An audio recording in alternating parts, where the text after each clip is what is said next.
जो पितृपक्ष में ब्राह्मण को भोजन कराते समय नहीं बनाई जाती। एक तो कुमड़ा, दूसरा पत्ता गोभी, जो बंद गोभी होती है ना, वो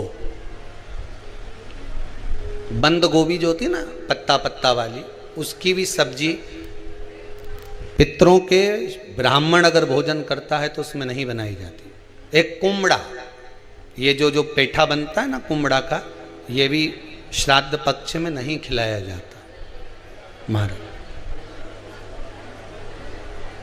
बुरा कोला पेड़ा बोलते हैं, क्या बोलते हैं उसको श्राद्ध पक्ष में उसको भोजन में नहीं दिया जाता, ब्राह्मण के भोजन। महाराज ब्राह्मण के भोजन में श्राद्ध पक्ष में सबसे ज्यादा जरूरी है दूध की खीर, दूसरा तुरई या गिलकी का भोजन, या तो सब्जी बनाओ या भजिया बनाओ, कुछ भी बनाओ। तीसरा मांस की दाल का भोजन, उड़द की दाल का भोजन। उड़द की दाल का या तो दही बड़ा बना लो, इमरती बना लो, या फिर बड़ा बना लो, या पकोड़ा बना लो, पर उसका भोजन होना जरूरी है। 3 भाग दूध का भोजन आहूतों के हिस्से में चले जाता है, गिलकी और तुरई का भोजन पितरों के हिस्से में चले जाता है, मांस की दाल का भोजन, उड़द की दाल का भोजन प्रेतों के हिस्से में चले जाता है। इसलिए ये 3 भाग का भोजन ब्राह्मण जब श्राद्ध पक्ष का भोजन करे तो उसमें बनाना जरूरी।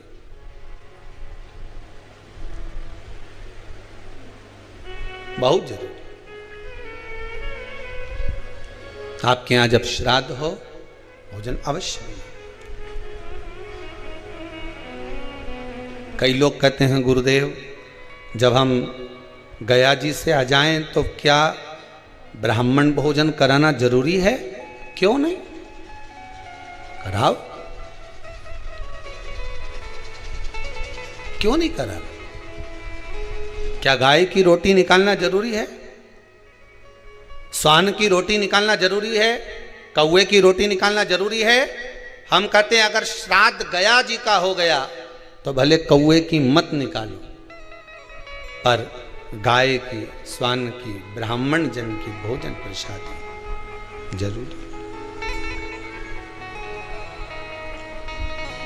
देखिए जब ज्यादा घर में पितृदोष हो ना, ऐसा लगे कि पितृदोष बहुत ज्यादा है, 1 रुपये कमा रहे हैं, 1.25 रुपये खर्च हो रहा है, हाथ में पैसा नहीं टिक रहा, दुकान 4 दिन अच्छी चल रही है, फिर व्यापार डाउन हो जाता है, कोई पैसा लेकर भग गया, नहीं दे रहा, कहीं कर्जा मात्रा बढ़ गई है, ये पितृदोष के लक्षण है कुछ। इसमें आपके घर में जो भी रुद्राक्ष पड़ा हो, जो भी रुद्राक्ष रखा हो, क्योंकि संभाल के तो आप रखते नहीं, पटक देते हो यहां वहां, जो भी रुद्राक्ष आपके घर में रखा हुआ, एक पानी के पात्र में उस रुद्राक्ष को डाल दीजिए, उसमें 1 चावल का दाना डाल दीजिए। महाराज परिंदा जहां होता है, मटका, हंडा या रसोई घर में आपका जो पानी भरने का स्थान होता है, जिसको आरो वारो क्या क्या लगा के रखते हो, उसी के कहीं पास में उस कलश को रख दीजिए, ऊपर से उसको ढक दीजिए। शाम के समय, सुबह रखा 10 बजे से 12 बजे के बीच में, शाम के समय प्रदोष काल में भगवान शंकर का नाम स्मरण कर कर, ओम नमः शिवाय बोलकर, श्री शिवाय नमस्तुभ्यम बोलकर, या महामृत्युंजय मंत्र का स्मरण कर कर, या गायत्री मंत्र का स्मरण कर कर, जो मंत्र आपकी बुद्धि में, विवेक में समाहित हो, उस मंत्र का नाम लेकर राम कृष्ण हरि जो बोल सकते हो, एक घी का दिया अवश्य प्रज्वलित करें, लंबी बाती का। कौन सी बाती का? फूल बत्ती का नहीं, गोल बत्ती का नहीं, लंबी बाती का। बत्ती का मुख दक्षिण की ओर, कहां पर होना चाहिए? दक्षिण की ओर, ना पूरब, ना पश्चिम, ना उत्तर। बत्ती का मुख कहां हो? दक्षिण की ओर। जैसे श्राद्ध पक्ष में ब्राह्मण को जब भोजन कराते हैं तो ब्राह्मण का मुख श्राद्ध पक्ष के भोजन कराते समय अगर पूरब, पश्चिम और उत्तर का होता है तो श्राद्ध के भोजन का फल नहीं मिलता। उसका मुख दक्षिण का होता है तो हमारे घर के जितने भी पितर उस तिथि में गए होते हैं सबको उसका भाग मिल जाता है और पितृदोष समाप्त हो जाता है। इसलिए ब्राह्मण का मुख श्राद्ध पक्ष में भोजन कराते समय दक्षिण का होना चाहिए।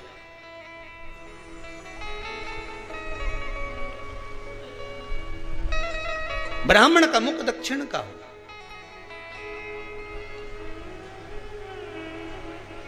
यहां तक शास्त्र कहता है महाराज, अगर गौ माता को श्राद्ध पक्ष में अगर भोजन दे रहे हो तो गाय का मुख अगर दक्षिण का है, गाय का, आपका मुख भले उत्तर का हो, गाय का मुख दक्षिण का हो, आपका मुख भले पूरा पश्चिम कहीं का, गाय का मुख अगर दक्षिण में, अगर आपने दक्षिण में गाय को खड़ी कर रखा है और दक्षिण में उसका मुख और आप भोजन दे रहे हो तो शास्त्र कहता है कि किसी पिंड की जरूरत नहीं पड़ती, गाय स्वतः कल्याण कर देती है। गौ माता स्वतः कल्याण कर, दक्षिण मुखी हो तो दिए की जो बाती का मुख कहां होना चाहिए? दक्षिण का। और दक्षिण का मुख हमारा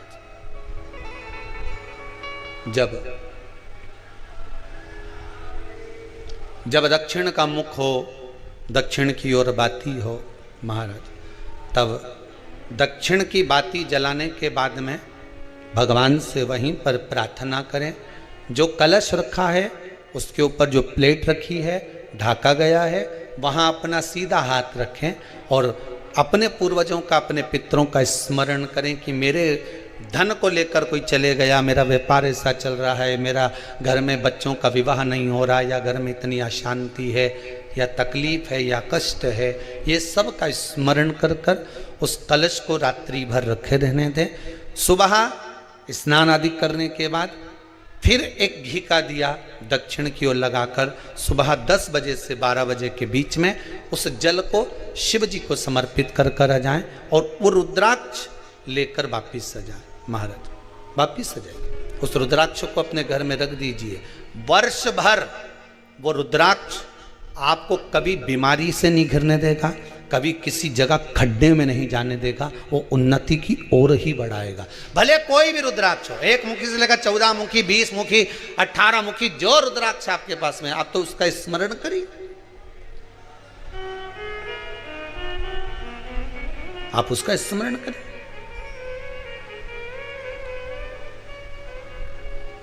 रुद्राक्ष का जल शिव को समर्पित करें। पितरों के जितने भी द्वार हैं, पितरों के जितने भी दरवाजे हैं, पितृलोक में जितने भी पितृ विराजमान होते हैं महाराज, ये सब शंकर के ऊपर चढ़े हुए जल का भाग ग्रहण करते हैं। शिव के ऊपर चढ़ाओ। 33 कोटि देवताओं में से कोई एक देवता ऐसा बता दो जिसको काली तिल्ली चढ़ती हो, काली मिर्च चढ़ती हो, सारे वृक्षों की पत्तियां चढ़ती हों, सब तरह के पुष्प चढ़ते हों, दुर्वा भी चढ़ती हो, बेलपत्र भी चढ़ता हो, आँख का पुष्प भी चढ़ता हो, धतूरा भी चढ़ता हो, जिसको भांग आदि भी चढ़ती हो, तुलसी की मंजरी भी चढ़ती हो। तुलसी की मंजरी भी शंकर को चढ़ती, तुलसी का दल नहीं, मंजरी वो भी चढ़ती। 33 कोटि देवताओं में कोई ऐसा देवता बताओ, संपूर्ण सामग्री भगवान केवल एक हैं, देव अधिदेव महादेव, जिनको काली तिल भी चढ़ रही है, काली मिर्च भी चढ़ रही है, जिनको संपूर्ण सामग्री भगवान शिव को समर्पित हो रही, संपूर्ण यहां तक राई, सरसों, राई के दाने तक भगवान शंकर को चढ़ते हैं। 1.25 लाख दाने का प्रमाण है महाराज शंकर जी को समर्पित करने का।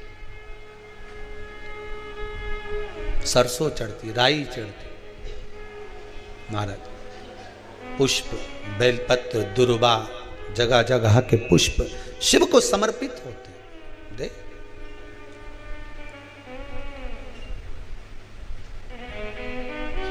पितृ, जब शंकर भगवान को जल चढ़ाया जाता है 16 श्राद्ध पक्ष में, 16 दिन श्राद्ध के जब हम भगवान शंकर को जल समर्पित करते हैं तो उसका भाग हमारे पितरों को प्राप्त होता है।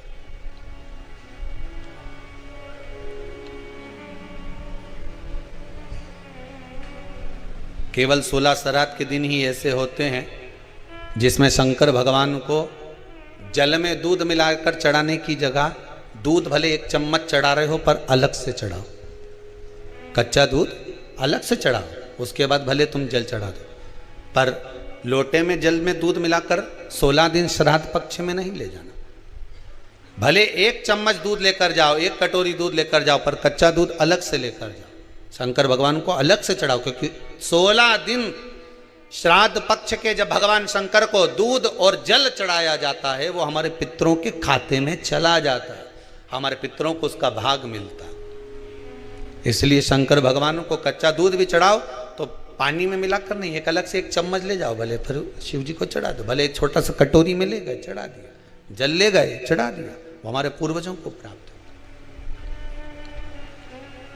जिसके घर में संपदा की कमी होती है, जिसके घर में कर्जा बढ़ जाता है, लक्ष्मी नहीं आती, बहुत टेंशन की जिंदगी जीता है मनुष्य, व्यापार चल नहीं रहा, बहुत तकलीफ का जीवन चल रहा होता है, तो आज भी नियम है महाराज, आज भी नियम कि सोमवार शुक्रवार ये 2 वार ऐसे हैं, इन 2 वार को यदि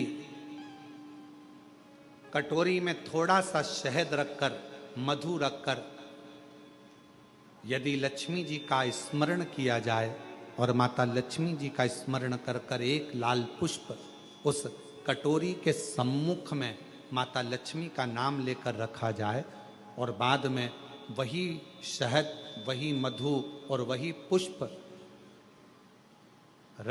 सोमवार का दिन और शुक्रवार के दिन लक्ष्मी का पूजन कर कर, स्मरण कर कर, दूसरे दिन शुक्रवार के दिन पूजन करें, शनिवार के दिन उस मधु का, उस पुष्प का विसर्जन करें, सोमवार के दिन पूजन करें लक्ष्मी जी का स्मरण कर कर, और मंगलवार के दिन अगर विसर्जन करें, 5 या 7 सोमवार या शुक्रवार को यदि आप मधु का भोग लक्ष्मी जी को लगाना प्रारंभ कर दें, शिव का नाम स्मरण कर कर, तो उसके घर में कभी संपदा की कमी नहीं होती, लक्ष्मी उस संपदा को बढ़ाती है। और हम तो यहां तक कहेंगे, प्रयास करो, अगर आपके घर में छोटा सा शिवलिंग विराजमान है, आपके घर में अगर छोटा सा शंकर जी का शिवलिंग है, छोटा सा शंकर भगवान का शिवलिंग है, या आपके घर में कुबेरेश्वर धाम का कंकर है, और आपके घर में यदि शंकर भगवान का शिवलिंग है, या सीहोर का रुद्राक्ष हो, या शंकर भगवान का शिवलिंग हो, या कंकर शंकर हो, तो निवेदन है जहां पर भी शिवलिंग आपके घर में विराजमान है, अगर छोटी सी कटोरी में एक बेलपत्र को आप